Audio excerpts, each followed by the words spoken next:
Hold on. Let me check. Let me check bookkeeping, beer, and BS. We'll see. We'll see. See on your page. Let's see. I think we just need to redo it. I sent it, but it doesn't have the video. It says what I posted, and it says we're live, but it's not showing. Oh, there we are. Yeah, I'm bookkeeping, beer, and BS. We're out there in bookkeeping, beer, and BS. If you refresh it. All right. Cool. So let's go to just share now. All right. I think we're good then. Boom. Cool. There, now we're live somewhere. All right. Somebody's got us. Somebody's watching. It's probably you watching. Yeah, it is. I'm such a good guest of myself. Well, cheers. Good morning, Dan. Morning. This is coffee in here. It's not beer, I promise. This is not vodka, I promise. Okay. So it's tequila then. That's cool. Oh, God. All right. So let's start this up again. Real quick, for everybody that's joining us right now. We got Dan Platta. We went through business owner, math nerd, actor, hunter, speaker, coach, but most importantly, father, husband, son, and a brother. And a beer drinker. All right, forgot that one again. Welcome. And I love I don't think many people know that you're an actor because I've seen the videos. They're out there. You want to know something funny? When I was in college, when you come ice fishing, we'll watch all these. I have a full DVD set of this, but you only get to watch it. It's not out on the YouTubes because we jacked some music that we don't have the rights to use and put it out on the internet. We tried, but YouTube was like, no, dude, you can't do that. I had a fishing show and in college. It was called the Morshasters. And we had DVDs that it was the Morshasters because we ran a fishing tournament and half of the award was for who caught like the most inches of fish on the river out of different species. The other half of the award was for whoever who had the best team name. So our team name was the Morshasters for Shore Masters because you had to fish from shore, but Shore Masters was like too obvious, and so we went with the Morshasters, which was way more fun. But there's like 5 DVDs that we made from way back in the day, and our logic was me and my buddy Steve, Morshaster Steve, and our logic was literally like, if you watch any hunting or fishing show on TV, you're like, how the hell did these guys get a show? Like, who did they just have enough money to like buy airtime or what? Because there's some total yahoos that are like, this is like, I'm only watching because I like hunting and fishing, but these like guys should not be allowed to have a show. And we're like, we could do way better than this. Like, let's make a show and make it making fun of other people that have hunting and fishing shows. And so we'd be catching tons of fish, but the whole thing was just like a spoof. It's like, so it's a fishing comedy series. Oh. So I cut my teeth when we were like junior, senior, and then like super senior because I was a 5-year planner, making fishing comedies in college. Was it like a ESPN Sports Center kind of thing? It was no, it was actually a lot like a bookkeeping, beer, and BS episode goes. It was like not scripted. We'd have some bullet points of like jokes that we wanted to like weave in. For instance, actually, this one's not even in one of the videos, but this was probably like the best skit we wrote. We were at a fishing spot and we were like, all right, nothing's biting here. We got to go to a new spot. Dan, where do you want to go? Steve, where this back and forth of me and Steve on camera. Where do you want to go? I want to, I got a spot. And Steve's like, I got a spot that we could go to, but you can't know where it is. Like, I can't tell you where it is. And I was like, well, that's kind of weird, man. Like, we're a fishing team. And he's like, dude, it's just, those spots that you got for fishing and you just can't tell anybody. Yeah. And I'm like, all right, let's go. He's like, well, I got to blindfold you. And I'm like, oh, that makes sense. Cause otherwise I'd see where we're going. And so the next clip is us getting in the car, me blindfolded, but me driving. This is my car. And so like we start going down the road and Steve's like, no, a little left, a little right, a little more left. And then I like screech the brakes. I'm like, Steve, this is absolutely stupid. Like, why am I driving with a blindfold on? This doesn't make any sense, right? He's like, yeah, that's probably not the safest thing. And we're like, yeah, you're right. We gotta change this up. And the next shot is Steve getting in the driver's seat with the blindfold on and me in the passenger seat and me going like, all right, head her out, like left, no, right. And then the skit cuts out. And so that's the type of fishing show we had. It was just like a bunch of stupid jokes like that one after another, and we'd catch some sweet fish, and we'd jack some sweet classic rock tunes in the background, so we can't put it on YouTube. I think we should do a private casting at the next BBB and just do like an hour of the fishing show. So that was the Moreshasters. Ben Smith and I are working on something called the Outdudesmans. That'll be similar, not educational at all. Just Dan and Ben having fun, killing and grilling stuff, and probably laughing a whole lot. So keep the music clean and so you can play it and actually broadcast it this time. Yep. So we'll have to do that. I don't even know how you'd play a DVD player or a DVD anymore. I just got a whole stack of them downstairs while I was getting these books out. I'm like, I was just saying, I have an old DVD player. It's just in the fish house. Like, it doesn't leave the fish house. That's where all the DVDs ended up, is in the fish house. That's awesome. So that's where the collection is. You can only watch them ice fishing. Well, it keeps you entertained while you're out there. Something to look forward to. So I look forward to next year going fishing just to watch the Moreshasters. After the first one, you might be like, oh, I'm good, man. And I'll be like, no, like, you got to watch all these sons of bitches. It's going to be like the movie Bird. So what was that? Bird, whatever they got, like, you're going to watch it. Yeah. We'll tape your eyes open. No, usually my strategy is I'll just get you really drunk and then you'll think they're funny. That works. Like, it's mandatory. Even the intro says, like, here's like one of the videos, the intro is, here's what we're going to do. Like, let's set the stage of what you can expect in this video. And then the next thing is, and here's what we expect from you. And like, we think you should be doing this, and you ought to have a few beers ready. And then you could probably need to do this. Like, while you're viewing this, here's your instructions. So we'll walk you step by step through it. If I was to be a betting man, I'm going to assume that the beers you were drinking back then were still Busch Light. Oh yeah. Consistency. Ugh. It's good to be consistent. That's good. All right. So, trying to get 1% better every day I do this right now. And as you can see, I actually got stuff to look at. That's a weird green screen. That's a weird green screen you got. You should have something real behind you like this. But got that. I got some notes for you. I actually wrote down some questions. So I want to keep this methodical, but I want to have fun doing it. And what'd you think of Alex and her communication? I was reading her emails, and that's all her. Yeah, she was dialed in. I don't know. I like gave her a sarcastic response as to what I wanted to talk about. And I was like, oh, I should probably she actually doesn't know who I am. I should maybe correct it. Like, actually, we can talk about this stuff instead of long walks on the beach and how fast my hair is falling out. She didn't write back saying, JC, I'm a little concerned for Dan, but we're good to go. Like, who's this guy you invited on the show? All right. So you love doing podcasts. You're on quite a few of them. I saw you on 4 yesterday, maybe 5. I think it was 3, but I'm in your head that much. I'm renting space. Oh no, I saw you on 4 because you're on my screen because we did the with Rob. So you're right. You're right. 4 times. Yeah, you did see me 4. All right. So with that being said, what do you do, or what do you find the best ways to keep them entertaining and engaging, and just keep the juices flowing so that people want to come back? So actually, I've been thinking a lot about this lately, because we just last week while we were at Sales Boost, my producer sent me a note that we had like 10,000 downloads. And I was like, holy shit, I can't believe 10,000 people would want to watch me just talking about business stuff. It's crazy. But I realize, I've been doing it for 3 or 4 years, and you totally get right. It's just reps. You totally get better at your style and how you want to get through X, Y, and Z and be methodical about it, but still keep it entertaining. And there's 2 things I've noticed. One is a piece of advice I got from Keith Kalfas pretty early on, which was be yourself with the microphone turned all the way up. And so I was like, man, can you just drink beer on a show, and can you F-bomb, and can you do all the stuff that I do just for entertainment purposes? And Keith told me that, and I was like, I guess I have to do that. That's my shtick. That's my brand. That's my loosey-goosey, accounting doesn't have to be some stiff person in a suit.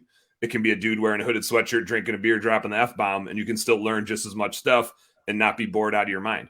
Yeah, be excited. Yeah. And so that was kind of the goal of Bookkeeping Beer and BS, is man, bookkeeping in and of itself is super boring, but it's so helpful to a small business owner, but they're going to avoid it. If it's just boring finance stuff, they're not going to tune in. It's got to be entertaining.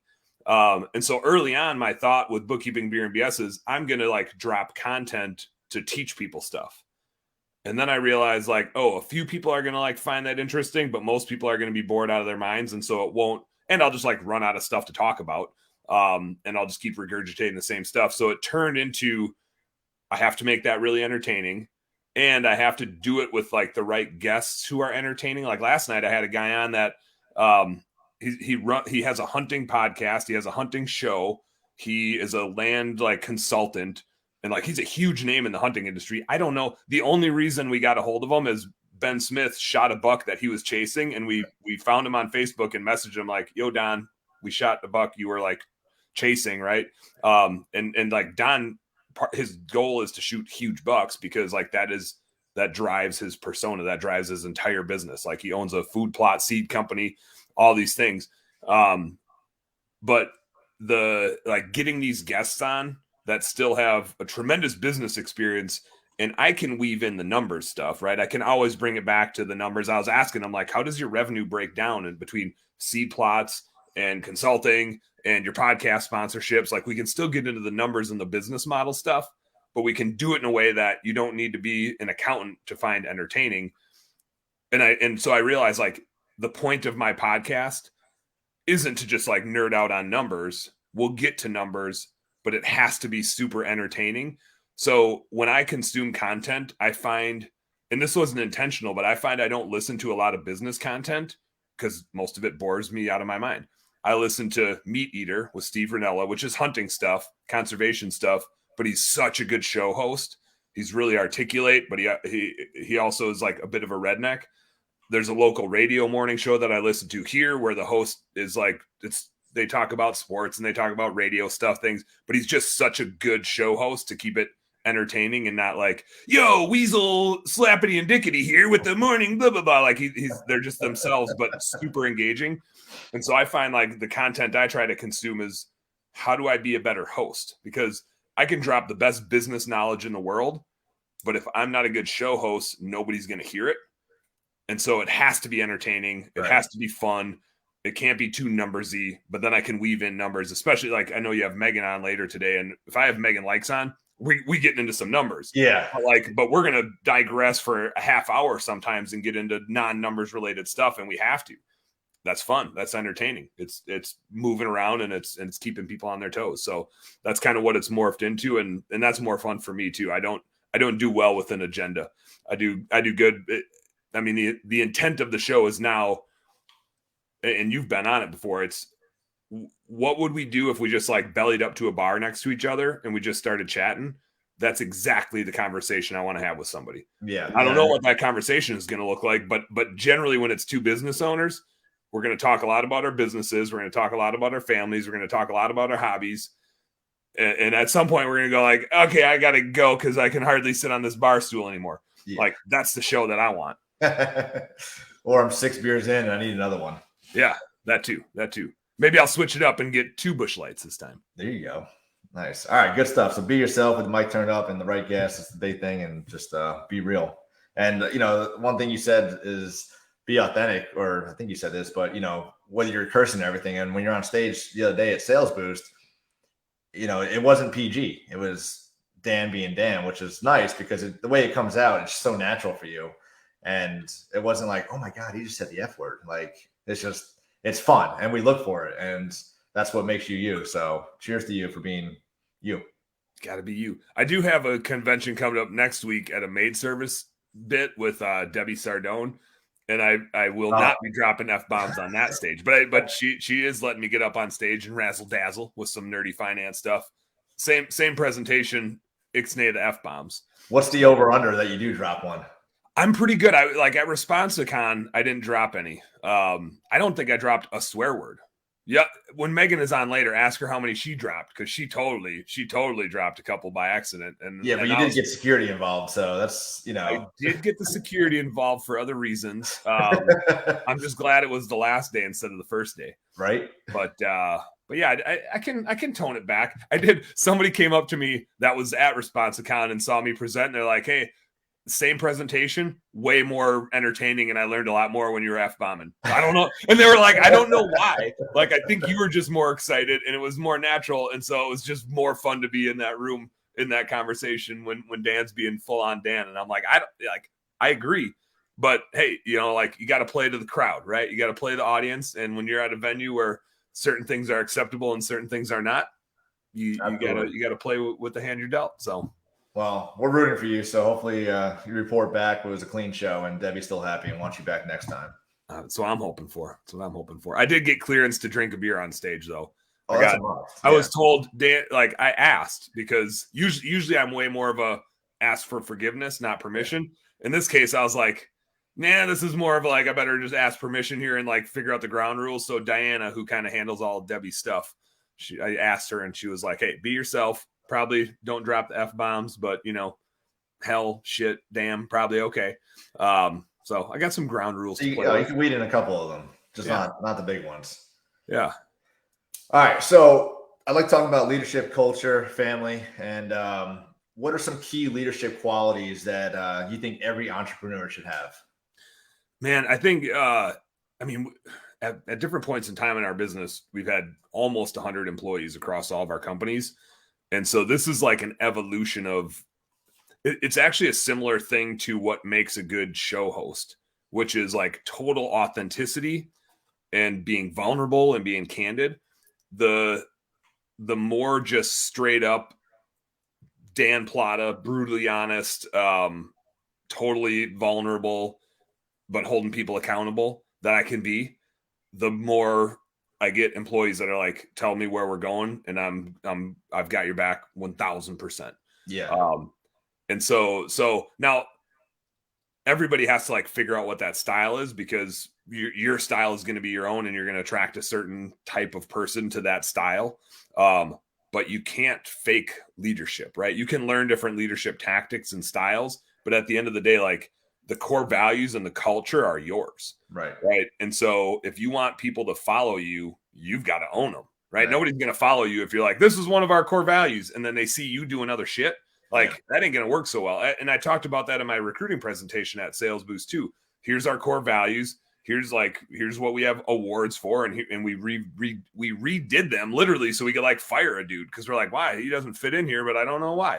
Well, it's because our core value doesn't tell him that he can't be a total dickwad. And so our core value isn't, you can't be a dickwad. Our core value is positive attitude. But like that's as I look at our core values, it's like, those are just my core values, but they have to be.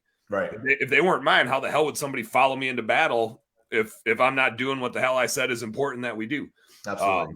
So I think you just got to find out who that is about you. And if you want people to follow you, just make it all yours and go. Core values are just tremendous and important. We just finally got ours posted on the wall and implement them.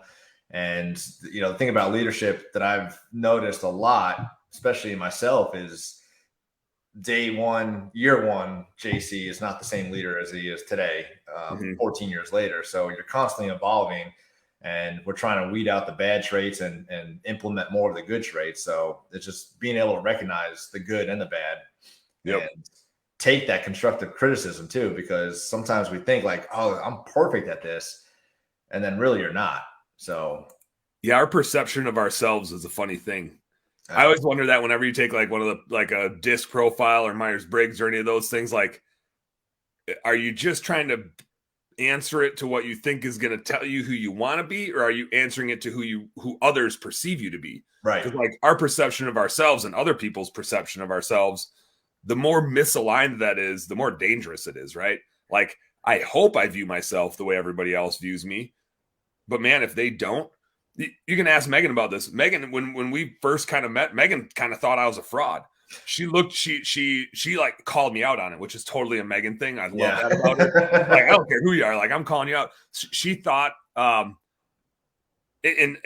she thought she heard this, and maybe I said this, and I didn't mean to say it, but I did the CFA program instead of the CPA program. I studied the finance version of it. Similar. It's different, but it's same. But her and I would like know all the differences, but you guys would be like, yeah, 3 letters, nerdy finance people. Yeah, cool. Numbers. But so I did the whole program, but I never paid for the letters, because I was like, why the fuck would I need these letters after my name? Like, if I was going to go manage a hedge fund in New York, I would pay to get those letters after my name, because people there would be like, oh, damn, like you CFA? Nobody in the small business world is going to know what a CFA is. I got the knowledge. I passed all the tests. It was like a pride thing. These tests are like ridiculously hard. And it actually pissed Megan off a whole bunch that I like was like, no, I don't care. I'm not going to pay for the thing. She's like, that's such a like prestigious thing. And you're like shitting on it. I'm just like, no, I'm not shitting on it. It just doesn't do me any good. Nobody knows what it is. Like you can appreciate it, but like, it's just letters. You're one out of tens of thousands of people in here. Yeah. But anyway, she totally called me out. She's like, I looked you up and you are not a CFA. You're a fraud. You're a liar. And I was like, whoa. Like, hey, like, and this was before her and I knew each other pretty well. So I was just like, man, I was like, her perception of who I was way different than my perception of who I was. I was like, I'm like a nerdy finance person that I don't want you to think I'm a nerdy finance person, right? Like, I want you to have that perception and be like, oh, he's funny and he goofs around a lot, but he's actually pretty smart. Like, that's the perception I'm hoping for, not like, oh, he's a lying piece of shit fraud. That's not the perception I want. No, that's bad. Yeah. So it's interesting trying to manage those perceptions. But here, two things about core values before we move on. One thing that I did that I really like for our window cleaning and pressure washing business is we put our core values on the back of all of our shirts because we embrace it's not what you do, it's why you do it. And our employees need to tell that story, right? God, who was that sales boost talking about like storytelling? I think it was Pat. Like your employees need to tell the story. It can't just be you telling the story. Or Tommy. Tommy was talking about it. And I was like, yeah, that's like, I didn't think about it, but that's why we put the core values on there, because our story isn't, well, we can do this pressure washing for you and then we can clean your windows afterwards. Our story is we're plow horses, not show horses. And here's all the things that are really important to us. And so instead of putting on our shirts what we do, like our customer already knows what we do. They already hired us for it. Yeah. Our employees already know what we do. They signed up to work for it. Why we do it is so much more important. So we put our core values on our shirt instead of our services. And in our bookkeeping business, we're just rolling this out. This is like my favorite thing. So I got to geek out on it for a sec. Our core values, plow horse, not show horse. So like plow is the underlying theme. So we have the plow horse award for our most productive employee. But then we have positive attitude, loyalty, ownership and accountability, and we serve. So that's plow. That's our like acronym that we're going with. Our positive attitude award is the Richard Simmons Award. Nice. And so you get a Richard Simmons, on college football helmets, they have all like the stickers for all the accomplishments. Yeah. Our employees are going to have a bunch of stickers on the back of their laptop, like it's college football helmet for all the awards that they get. So you get the Richard Simmons Award for being a positive attitude. Loyalty, you get the Labrador Award for, like Labradors, so damn loyal. Yeah. Ownership and accountability, you get the Foam Finger Award. Like, I fucked up. And so you get that award because I think this is super important. We're going to screw up. Guaranteed. Absolutely. I know it. It's going to happen. Yep. What's important to me is not that we screw up or not. It's that we fix it and we own it and we respond. And so I want people to be like, yep, I screwed this up. Here's what happened. Here's what I'm going to do to fix it. And we had Jason on our team just did that. I think Jason's actually your guys' bookkeeper. Oh, wait. I hope he didn't screw up on ours. I mean, I don't know if he did or not, but he did. He like came to us and he was like, hey, I just got to let you know, like I found this equity thing that I was messing up. And this is how I was messing it up. And I figured it out this way. And so here's what I'm doing to fix it. And I just wanted to let you know. And I'm just like, I love that. Like, figured it out. Let us know. Didn't try to hide it. Right. I don't want people to hide stuff. Like, I want to have that be a lesson so everybody else that's screwing up the same thing can learn from what he found. Right. Yeah, you're trained to it. Yeah. So we got the ownership and accountability award, the Foam Finger Award. And then we got, for We Serve, we got the Silver Platter. And that's just whoever's leading with the servant's heart, right? They get the Silver Platter Award. So every month, everybody gets these stickers. They get a $15 gift card for something that they like. And here's the best part. They win something that's absolutely useless. This is my favorite thing. So, and I don't know if we have these assigned or not, but like they get casual. We're a virtual bookkeeping company. They get casual Friday. They get to work from home for the week. They get the company parking spot. They get the corner office. They get these super sweet awards that are totally useless. But that's just that's my flair, I love that. You added the fun to it. You're gamifying, but it's comical. So it's almost like I want to win that so I can have that prestigious award of nothing. Yeah. Oh, sweet. I got the company parking spot. You guys all got to walk to the office. Yeah. I don't know what you're wearing to work today, but I ain't wearing anything. So yeah. How do you guys rate or evaluate that? Who gets it? So we have a manager meeting once a week. And so we're just, there has to be like a specific thing to win an award. We can't just be like, oh, they're doing a good job, right? Like the Plow Horse Award, it's whoever had the best production rate for the month. The Positive Attitude Award is like somebody overcame something and there's a specific example we can point to of like, this was the thing that happened. It can't just be like, oh, they're happy, right? There's got to be a specific event that we can point to. And the idea being, A, we just want to like reward people that are following our core values, but B, what a cool way to talk about our core values every month, right? Because it's actually a thing that I fail at a lot for the last decade of running this company. I know our core values, but does everybody else know our core values? Right. Like I can recite them, but can everybody else recite them? We need them to. If they're going to go tell our story, how the hell are they going to tell it if they don't even know what it is? Yeah. So it's just a cool, fun way to like keep bringing it up and keep bringing it up and keep bringing it up. And where I always struggled with it, like I knew this was a thing that I should be doing as the visionary, is I need to be talking core values all the time. I knew it was a thing I should do, but I was like, this is really boring if every meeting we're like, hey, everybody, here's the slide of our core values. I just want to read this to you. Like, no, that's not going to work. They're going to be so bored. They're going to quit out of boredom. So it's like, how do we make it fun to talk about where it doesn't feel like somebody's preaching to them about, core values, which feels very corporate. Yeah. And I don't want it to feel corporate. So we had to give some sweet awards. No, that's huge though. It's the fun part, because just because it's a job doesn't mean you can't have fun doing it. So why not make it entertaining? It gets them more excited about talking about it and breathing, living it. So nice work on that. And you really just answered the second question, which was, how do you ensure your company values are clearly communicated? You put them on your shirts and you talk about it in your meetings. And nice work.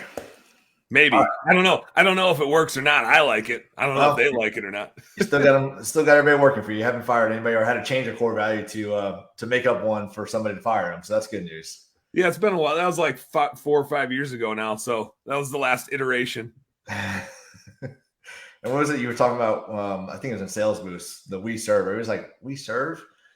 You couldn't think of something else. I don't like, I think Stu was in the crowd and was like, how about win? And I was like, yeah, it would have been a better W. But we were trying, I forget what the hell the acronym, I don't even think we had an acronym for our core values before we came up with the PLOW acronym. And so I was very determined to use PLOW because it really wrapped into our motto is that we do people's dirty work. Like whether we're cleaning their house or cleaning up their books or doing their recruiting stuff, like we do all the hard stuff behind the scenes. We're not doing sexy stuff. I try to make bookkeeping sexy, and it's hard. Like it is just not, there's not a lot of sex appeal naturally built into bookkeeping. So like we're plow horses, we're not show horses, we're doing people's hard stuff. So I wanted to use that PLOW acronym. Just W was a hard letter to wrap up, but we had always believed we're servant leaders. Like we need to be going above and beyond for our teammate, for our community, in all places as leadership. That's just built into our mindset. So we serve was the best I could come up with. I love it. Hey, execution, you implement it, you have it, and now you just preach to it and talk about it and live by it. So I think we get so caught up on trying to make it perfect and find everything to be exactly what we think it should be. But once you actually implement it, and then you can teach to it, preach to it. So Yep. All right. So you're a busy man. I mean, I just saw you in South Carolina. You got your podcast. You do amazing stuff with your kids. I saw you taking them out ice fishing. We're going turkey hunting in 2 weekends. That's going to be super fun. Turkey hunting. Then you're going to another conference. So how do you do it? How do you maintain a healthy lifestyle between personal and professional, be an awesome father, amazing husband, and still run the company? A lot of apologies to my wife. Mostly what it is. A lot of apologies to my wife. No, we always have this perception that like everybody else is super busy, but if we look at our own lives, like you're doing the same stuff, right? Like nobody, especially in this space, nobody's sitting idle. I get up in the morning. Today, I literally just have a day full of meetings. I had 2 calls before you and I jumped on here. I'm going till 4 p.m. Then it's go pick up the kids time. I think we got gymnastics tonight. And so then it's kiddo family time till like 8 o'clock. Then it's pick up the house or do a show. I usually go live at 8 o'clock for my Wednesday night show, but there's always something. And if it's not scheduled, I'm still going to find something to do, right? Like sitting around is not a skill set. No.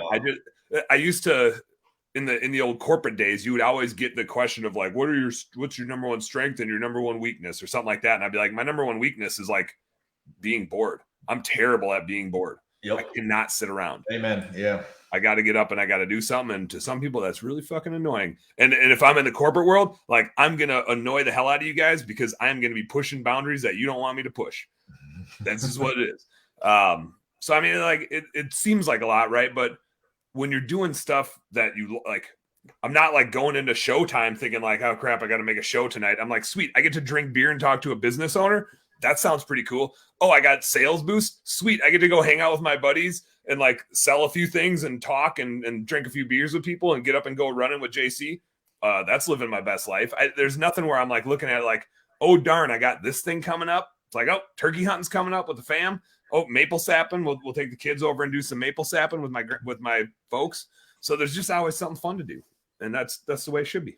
Nice. So, how old are the kids, and then who's actually hunting? So, 6 and 4, and then 9 months. I don't think Crosby, my 9-month-old, is ready to go yet. I think actually he's pushing 10 months now. Maybe you could turn the pacifier into a turkey caller though. There's turkeys in our neighborhood, and so I have like a little mouth diaphragm call thing, and so I stepped out of the house this morning and I just gave it a couple like, and they lit up. So that was pretty cool. Both of my girls are like, like where are they? What was that? And like turkey hunting isn't something that I grew up doing, and I'm not like passionate about it, but it's a cool way to go stomp around with them and my wife is super cool about it. She didn't grow up hunting at all, but she's totally embraced it. So she's gone deer hunting with me a few times. She's shot a couple deer herself. She's got her own bow. So like her and I have shot archery league, and the girls are like, so my girls are 6 and 4, almost 7 and 5. And so they like, society kind of like paints this picture that they wouldn't be hunting people because women don't generally hunt, or they just don't see it in a lot of places. But they see me doing it, and then they see my wife doing it often enough, and we totally embrace the food aspect of it. My wife has an Instagram page called Venison 365ish, and she's literally just constantly posting about all the things we eat because I shoot 5-6 deer a year, and that's all we eat. We don't buy any beef at the store. We just eat venison meat, and we make a lot of cool stuff. We do a lot of deer processing stuff with Ben actually to do all that. So it's cool watching the girls like navigate that of, oh, like none of my friends are going out hunting, right? It's not like a thing, but it's what my family does. And so any minute we get, we're going out, and it seems boring, but then all of a sudden, like they'll be like, yeah, I'm getting up early to go hunting with you, Dad, and whether we have luck or not, it's like, that's not what it's about. Together. Yeah. It's just about trouncing around in the woods. And anytime I shoot a deer, which like I said, is pretty damn frequent in the fall, they're out there like, let me see it, let me touch it, let me see what's going on, I want to poke its eyeball, right? So they're interacting with it, and just in the like, they don't know any better. They don't know that they're supposed to be like, ew. And when we make venison, it's just like it disappears. They don't know that venison's gamey or anything like that. It's just like, this stuff is really good, and you guys cook it really good, and Mom takes pictures of it every freaking day, and Dad spends all this time like butchering it. And like, we don't take it into a butcher shop. I shoot a deer, and nobody else touches it besides me. Wow. Well, and Ben when we process it. But so like they get to see that whole thing and be a part of it. And so I think they just get ingrained with it, and they don't know that it's weird. Yeah, they got more experience with that than I do. I've never had that experience of gutting. When you come ice fishing, I'll give you that electric fillet knife and let you rip, and I'll have the first aid kit handy just in case. Put me to work. Yeah. That's awesome. Oh wow, I just realized that. I didn't realize there's comments on the side over there. Well, yeah, we got some comments coming in. Oh, more. It just doesn't say them. It says generic Facebook user, but somebody said, I've had the pleasure of eating venison at Dan's house with his family. That's got to be Ryan Fox. Ryan is the last one that came over that I cooked some venison for. Sup, bitches. All right. The F word is my favorite word. My wife must be watching because she said, I'm eating venison breakfast hash as you speak. Oh, that's what I was going to ask you. You said 365-ish. So there it is. I'm going to go follow that. So at venison 365-ish. I love it. We'll check that out, and I'll go follow that because I'm just getting into the Instagram world. I don't understand it. It's real weird to me. And totally. I'm trying to avoid it, but I think I need to get in there and keep up with the time. So we'll see. I have the weirdest love-hate with social media. Like, I can't stand it, but I also understand that I'm like dependent on it in a weird sort of way. And so like, it's the weirdest conundrum that I find myself in. Yeah. If it wasn't for the companies, I'd be out, and life would be a lot more enjoyable, but it's cool. Like, at the same point, like the counter to that is like, what a cool community we've built. Like if we all weren't on there, would we all know each other the way that we do? Like we've connected with a lot of people through that then I mean, like frankly, when I go to something like Sales Boost, I get a lot of people that'll come up to me and be like, oh man, I love your show, or I love seeing this and I love seeing that. And it's like, that's just such a cool way to connect with people because they can know who I am without knowing who I am. And then when we do see each other, it's not like, oh, hey, I'm Dan and I'm this person. It's like, yo, man, like you were doing this and you were talking about that. And I'm like, where are you at? And so like you could just get to know people a whole lot faster. So there's some value in it somewhere, but there's equally like some bigger negatives maybe. Oh yeah. You just get so drawn into it. And it's just like, why am I even watching this right now? And I've found just deleting different groups and people just made my life a whole lot easier to focus. I bet. All right, your wife's heading back to work. So did you so since you're new to StreamYard, you can click on any of those comments and put them up on the screen. Did you know that? Oh, really? All right. Yeah. So yeah. Oh, look at that. Isn't that neat? Oh, wow. Neat? It's dope. It's dope. That's dope. So you just do that, and then all right, say bye to Dan's wife. Now she's gone. Look at that. That's so cool. Science. Any other StreamYard hacks I need to know about? Like how to stream? There's a way to like load music up and banners and stuff like that up behind the scenes. So there's like some cool stuff you can. I got the banner rolling on the bottom. Yeah, figured that out. I got the background. We load that up. Alex did that. That was pretty cool. That is sweet. So you got your all right. Last question. Code. Cool. Yeah, let's hit it. This is just a fun one. If you had a time machine, would you go to the past or the future, and why? Man, that's a really good question. The future is pretty scary to me. It's like I'm not looking forward to my kids like growing up in whatever the world looks like when they're our age. Like it's kind of looking weird. I think I would go to the past just for like simpler times. Yeah. Like horse and buggy or I don't know. So here's my conundrum. I feel like early 1900s would be a lot of fun, like when the Industrial Revolution was happening and cars were just starting to be made. The downside is that was at a point in time where our wildlife were like at their lows because we were asshats and just like demolished our wildlife across the country. And now we've spent literally the last century rebuilding our wildlife populations and being better at conservation. And so going back to that point in time, I feel like maybe there's some, if I can get back just before we started killing everything, maybe I can, hang out with Teddy Roosevelt a little bit and like have an influence on people and make sure that we protect our wild places. So I think I'd like to go back there and be a little bit of a conservationist, businessy dude. Because the future is just a little too scary for me.